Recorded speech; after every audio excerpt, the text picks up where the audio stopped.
Hello, I'm Rob Davidson. Welcome to our series on cyber risk brought to you by Worldwide Facilities. Our program today is on risk management and loss control in the digital age, part 2. With me today is Jamila Palagonia with Privacy Professionals. Thank you for joining us today. Thank you for having me. Is technology a big problem with cyber risk? And how can we help avoid that? Well, technology works. It's not just a cyber risk. Is it a board issue? Yes. Is it an employee issue? Yes. But more importantly, it's an enterprise issue. It's not something that can be delegated to the CTO, to the C-suite, or to the employees, or to an insurance carrier. It's an enterprise risk that needs to be managed as such, from the top to the bottom. It flows down, not upward. And it's something that evolves constantly. So businesses constantly have to adjust. It's different than other risk. There are many other risks that businesses face, whether it's property or casualty. We have weather, we have disasters, but that's more predictable, and there's a lot of data, there's actuarial data that businesses can predict. This is unpredictable. It's not just a cyber issue, it's privacy. So as laws develop, as hackers get more sophisticated, risk management programs need to adjust and be modified along with that risk. The problem is the hackers and technologies are way advanced and ahead of businesses today and people, more importantly.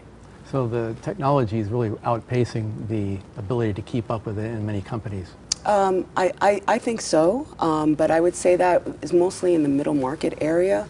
The Fortune 1000 companies have teams of people that focus on technology and cyber risk and, preventing hackers and bad people out of their networks. But it's the people that in the middle market area where there's a huge deficit.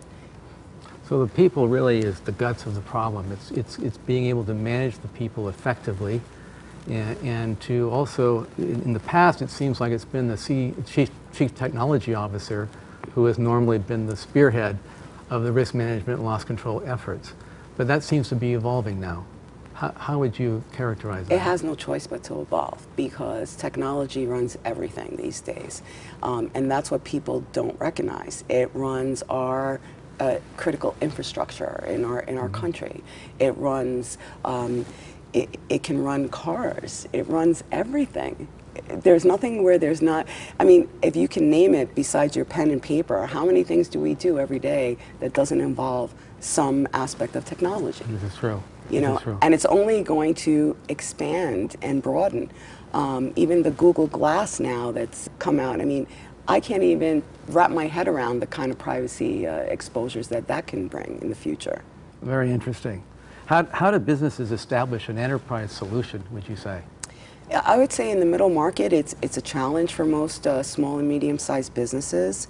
Large organizations, the Fortune 1000, as I mentioned, they have a team of people that focus on managing this risk. But in the middle market, I would say that the best thing that they can do is hire a privacy professional. And that's a new profession. And I mean, the name of my firm is Privacy Professionals, but it's an individual that works for the organization that is focused completely on privacy protections. And it's a new career, it's a new position, and that's what I see in the future. I see small and medium-sized businesses hiring a privacy professional just like they hire a CTO or a CPO or a lawyer. It's going to be just like any other profession because there's no choice. That's where we're going to. That's the evolution. What about small businesses?